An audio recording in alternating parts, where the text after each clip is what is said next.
Obviously, be some pain, but I'll be all right. Figure out how it feels tomorrow and get ready for Friday. Ankle? Huh?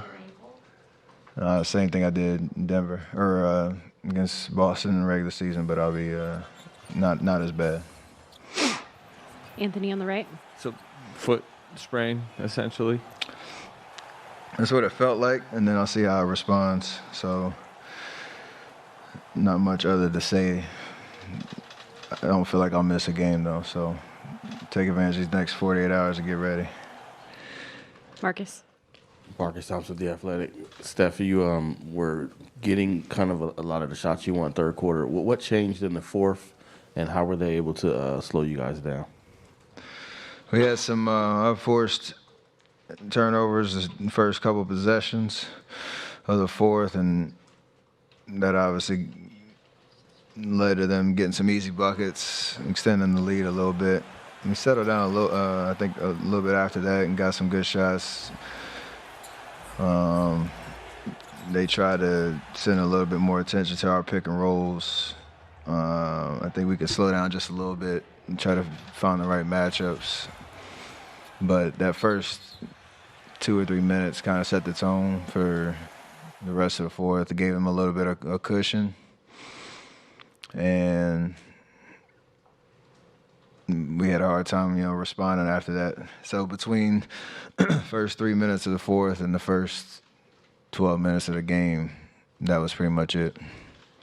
Back left. Steph, Tim Calican, The Athletic. Draymond did say in the pile that he heard you screaming. Was it just a lot of pain there, and how scary was that?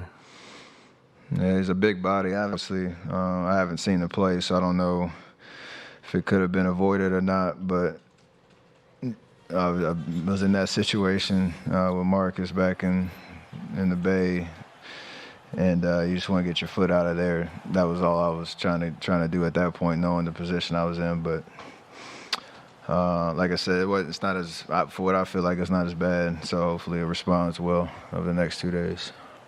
Question on the right. Dan Feldman, NBC Sports. When Robert Williams is out there, how much does that affect what shots you can take, what passes you can make? I mean, we've in our game plan we've talked about just being aware of where he is, because especially depending on who he's guarding, he can kind of come out of nowhere. There was a play early in the fourth. I got by Grant Williams. I thought I had a daylight to get a shot up, and underestimate how athletic he was and how much he could bother that shot. So there are situations where we can use that to our advantage, because he's going to be aggressive. He's going to keep trying to make plays on the ball. You got to be aware of where he is, because that's what he does for them on that end of the floor. Is that something you have to feel out game by game with his health, how much he can do and what you can do against it? No, it was after the first game. You kind of got to feel, and then it's just a matter of can you execute or not, and can you make the right decisions every single time. It's a bang play, whether you're looking to get a shot off the rim or you got to swing it, because he's showing his length. David in the middle.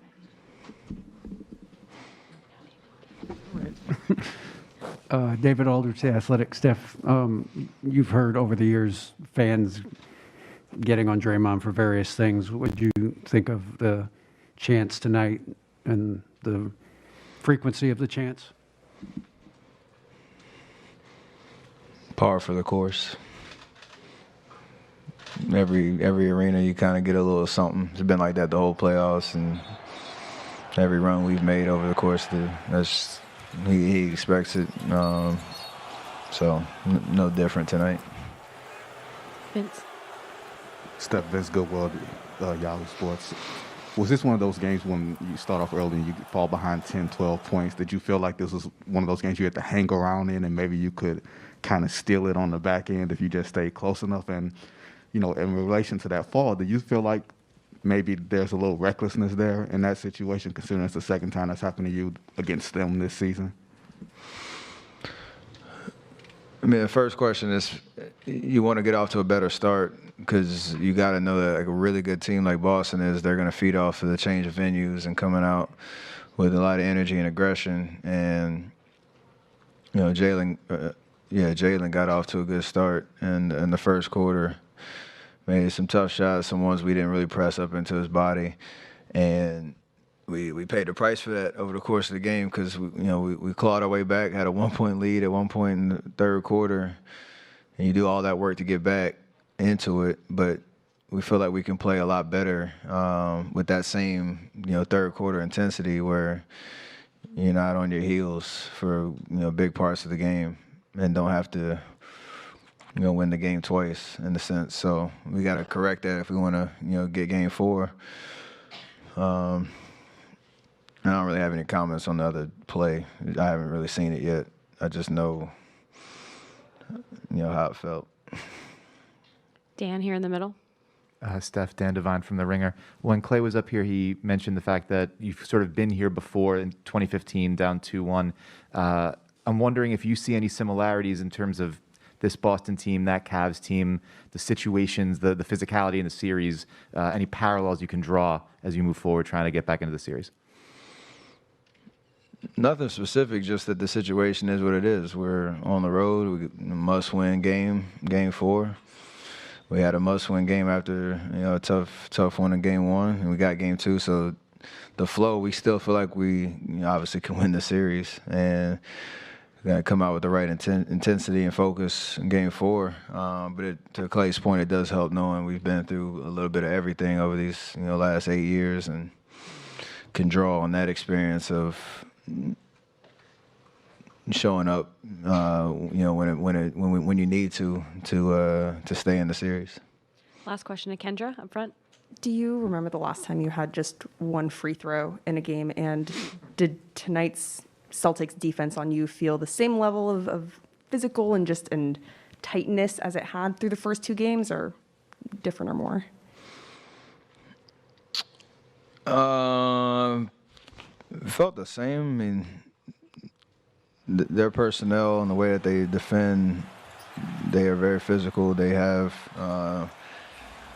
a way of, obviously with Marcus on the ball, he's pretty aggressive. Robert and behind the play, and they got usually a lot of length and size on the wings. I don't know why it was only one free throw. I felt like there were a couple possessions that could have, or plays that could have gone my way.